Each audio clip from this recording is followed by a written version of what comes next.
दोस्तों, आज का जो किस्सा है वो बहुत ही ज़बरदस्त और सबक आमोज है। आपसे गुजारिश है कि आप इसको पूरा सुने। एक छोटा सा बोर्ड रेहड़ी की छत से लटक रहा था। इस पर मोटे मार्कर से लिखा हुआ था, घर में कोई नहीं है, मेरी बूढ़ी माँ फालिज ज़दा है। मुझे थोड़ी थोड़ी देर बाद उन्हें खाना और इतनी ही मर्तबा हाजत करवानी पड़ती है। अगर आपको जल्दी है तो अपनी मर्जी से फ्रूट तोल लें और पैसे कोने पर रखे रगजीन के गत्ते के नीचे रख दीजिए। साथ ही रेट भी लिखे हुए हैं, और अगर आपके पास पैसे ना हो तो मेरी तरफ से ले जाना, इजाजत है। वल्लाहु खैरुर राज़िकीन। इधर उधर देखा, पास पड़े तराजू में 2 किलो सेब तोले, दर्जन केले लिए, शॉपर में डाले, प्राइस लिस्ट से कीमत देखी, पैसे निकालकर रेहड़ी के फटे के गते वाले कोने को उठाया। वहां 100, 50, 10-10 के नोट पड़े थे। मैंने पैसे उसी में रखकर इसे ढक दिया। इधर उधर देखा, शायद कोई मेरी तरफ मुतवज्जा हो, और शॉपर उठाकर वापस फ्लैट पर आ गया। अफ्तार के बाद मैं और भाई उधर गए। देखा एक बूढ़ा आदमी, दाढ़ी आधी काली आधी सफेद, हल्के क्रीम कलर के कुर्ते शलवार में रेहड़ी को धक्का लगाकर बस जाने ही वाला था। हमें देखकर मुस्कुराया और बोला, साहिब फल तो खत्म हो गए। नाम पूछा तो कहने लगे खादम। फिर हम सामने ढाबे पर बैठे थे, चाय आई। कहने लगे, पिछले 3-4 साल से अम्मा बिस्तर पर है, कुछ नफसियाती सी हो गई हैं, और अब तो फालिज भी हो गया है। मेरा कोई बाल बच्चा नहीं, बीवी मर गई, सिर्फ मैं हूँ और अम्मा है। अम्मा की देखभाल करने वाला कोई नहीं, इसलिए मुझे हर वक्त अम्मा का ख्याल रखना पड़ता है।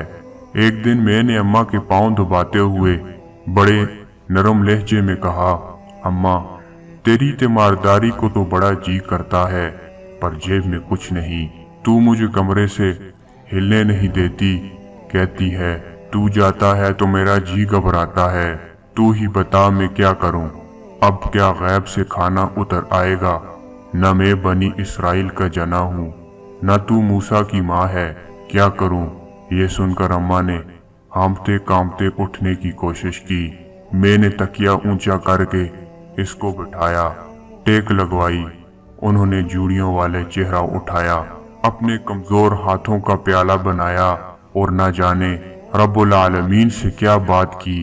फिर बोली, तू रेहड़ी वहीं छोड़ आया कर, तेरा रिज़्क तुझे इसी कमरे में बैठकर मिलेगा। मैंने कहा, अम्मा क्या बात करती है, वहां छोड़ आऊंगा तो कोई चोर उचक्का सब कुछ ले जाएगा।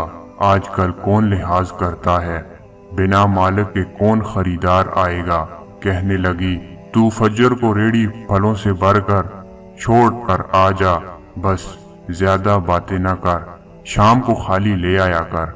2.5 साल हो गए हैं भाई, सुबह रेहड़ी लगा जाता हूँ, शाम को ले जाता हूँ। लोग पैसे रख जाते हैं और फल ले जाते हैं।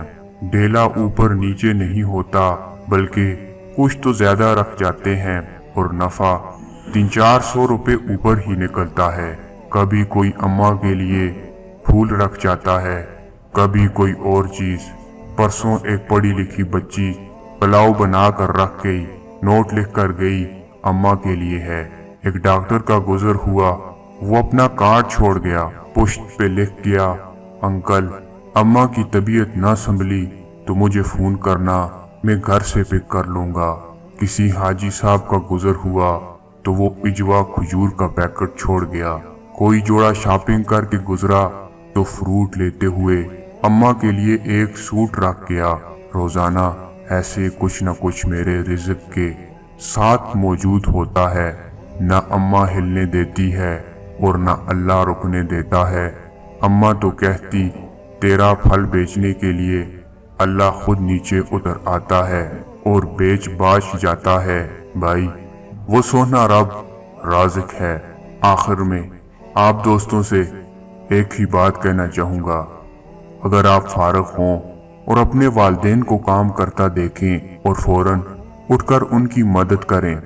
फिर देखें दुनिया और आखिरत में कामयाबी कैसे आपके कदम चूम लेती है।